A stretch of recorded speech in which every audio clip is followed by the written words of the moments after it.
Qu'est-ce que vous feriez de 10 000 € si on vous les offrait là?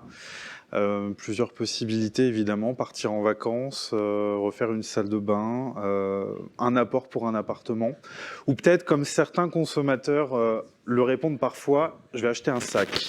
Un sac comme celui que vous voyez derrière moi, que vous aurez potentiellement reconnu, qui est le Birkin de Hermès, donc qui est un sac qui coûte, selon le cuir dans lequel il va être fabriqué, entre 8 000 et 10 000 €. Ce sera bien plus si on est sur un cuir exotique, mais c'est beaucoup plus rare. Ce sera aussi plus élevé si on est sur un sac de seconde main, paradoxalement, parce que la demande est extrêmement forte comparativement à la disponibilité.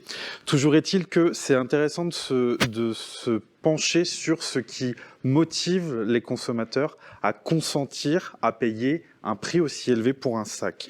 Et parmi les qui ressortent à ce type de questions, on entend souvent « c'est un intemporel, c'est un classique qui ne perdra pas de valeur ».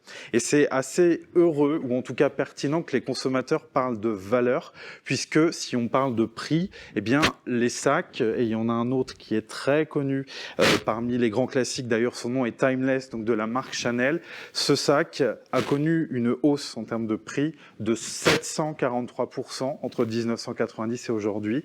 Aujourd'hui, il vous faudra débourser 9 700 € pour vous procurer ce sac, lorsque dans les années 90, on était aux alentours de 1 500 €.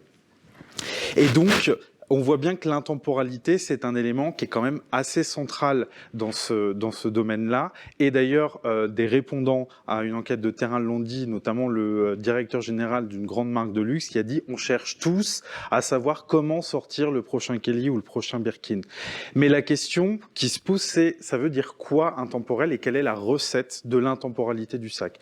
Eh bien, en fait, c'est la réponse que j'ai essayé de trouver dans la littérature, à la fois en design, donc une revue de littérature intégrative à la fois en design, marketing et en psychologie. Et cela m'a permis de dégager un modèle théorique pour comprendre les dimensions qui composent l'intemporalité. Il y en a 3. La première s'intéresse à l'aspect matériel du sac intemporel. C'est un sac de qualité qui va résister à l'usage qu'en fait son ou sa propriétaire. Et c'est également un sac qui va être fonctionnel parce que l'humain /consommateur /utilisateur aime les choses qui sont pratiques. Dans la deuxième dimension est esthétique, parce qu'évidemment, l'esthétique, le design d'un sac et d'un produit de luxe en général est fondamental. Il y a 2 éléments qui ressortent. D'une part, une singularité, c'est-à-dire une signature et un sac qui soit reconnaissable et qui ne ressemble pas à un autre. Et d'autre part, une certaine forme de neutralité qui va lui permettre de s'extraire de toute notion de tendance.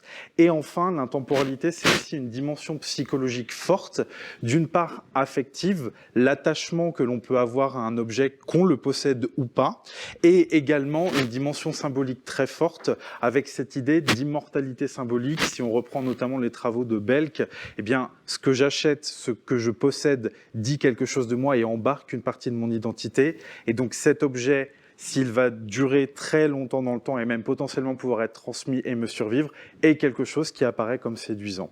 Voilà donc ce que je voulais vous présenter et je reste ouvert à vos questions et à vos remarques.